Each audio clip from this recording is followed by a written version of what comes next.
औज़ बिल्लाहि मिनश शैतानिर रजीम बिस्मिल्लाहिर रहमानिर रहीम। अस्सलाम वालेकुम बच्चों, आज हमारी क्लास है हश्तम।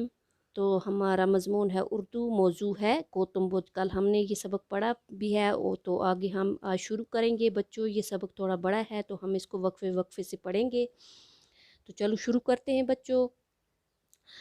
आज क्या है, हम 29 बरस की उम्र में गौतम ने अपनी अज़दवाजी ज़िंदगी से किनारा कशी का फ़ैसला किया और ख़ुद को सच की तलाश में यानी कि वक़फ़ कर दिया। ये कहता है कि जब वो 29 बरस की उम्र में थे, उन्होंने अपनी अज़दवाजी ज़िंदगी कहते हैं बच्चों, यानी कि उनकी शादी हुई थी। यानी कि अज़दवाजी ज़िंदगी कहते हैं जब एक से दो हो जाएं ज़िंदगी में तो उसको अज़दवाजी ज़िंदगी कहते हैं। जब शादी हो जाए किसी की तो उसने सच की तलाश के लिए वक़फ़ कर दिया, यानी कि उन्होंने फ़ैसला किया कि ज़िंदगी से किनारा कशी, खुद को सच की तलाश के लिए उन्होंने वक़फ़ कर दिया। यानी कि वो महल से रवाना हो गए। उन्होंने अपनी बीवी, अपने नौमौलूद बच्चे और तमाम दुनियावी आसाइशात को तर्क कर दिया।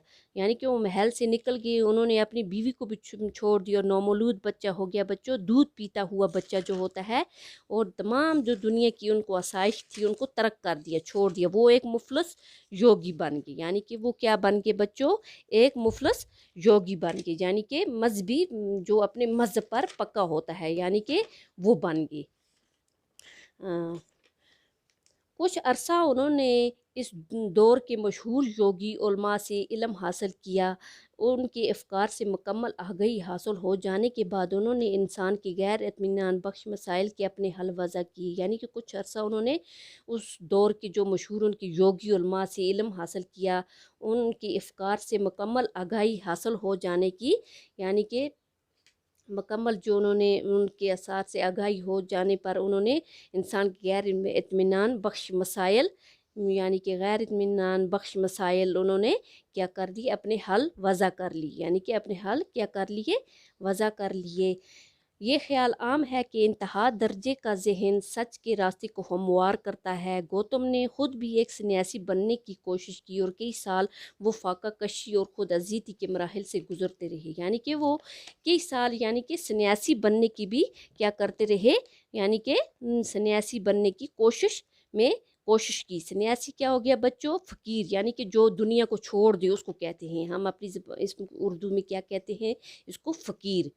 तो वो कई साल यानी कि फाका कशी रहे, कुछ नहीं खाया उन्होंने, ख़ुद अजीती के मराहिल से गुजरते रहे। उन्होंने अपने आप को क्या दी, अजियत दी। यानी कि अपने आप को क्या किया उन्होंने, एक अपने आप को उन्होंने अजियत दी, यानी कि एक अपने आप के साथ एक लड़ाई रखी। आखिरकार इससे अदारक हुआ कि जिस्म को अजियत देने से जहन में अभाम पैदा होता है, इसलिए ये रियाजतों ने सच की कुर्बत न दे सकी। यानी कि आखिरकार उन्होंने उससे उनको क्या हुआ, क्या अदारक हुआ कि ये कहता है कि उनको ये पता चला कि अगर जिस्म को अजियत देने से जहन में अभाम पैदा होता है, यानी कि जहन साफ साफ फिर काम नहीं कर सकता है। यानी कि अगर जिस्म को अजियत देंगे, कुछ खाएं पिएंगे नहीं, तो जहन किस तरह काम करेगा, जहन बिल्कुल काम नहीं करेगा, यानी कि अच्छी बातें नहीं होगी। हाँ, तो इसलिए ये रियाजत उन्हें सच की कुर्बत ना दे सकी। इसलिए ये जो रियाजत यानी कि मुशक्क़त जो मेहनत थी उन्हें इस सच के साथ इनकी कुर्बत न दे सकी। यानी चनाचे उन्होंने फिर से बाकायदा खुराक लेनी शुरू की और फाका कशी को तर्क कर दिया। यानी कि उन्होंने फिर से खुराक लेना, खाना पीना शुरू कर दिया और फाका कशी को क्या कर दिया बच्चों, उन्होंने यानी कि तर्क कर दिया, छोड़ दिया। फाका कशी को क्या कर दिया, छोड़ दिया। तो आज हम यहाँ ही तक पढ़ेंगे बच्चों, कल हम इससे आगे शुरू करेंगे क्योंकि ये सबक थोड़ा बड़ा है तो हम इसको वक्फे वक्फे से पढ़ेंगे। आप अपनी उर्दू की किताब खोल कर इस सबक को पढ़ना और याद भी करना। बाकी अल्लाह हाफ़िज़।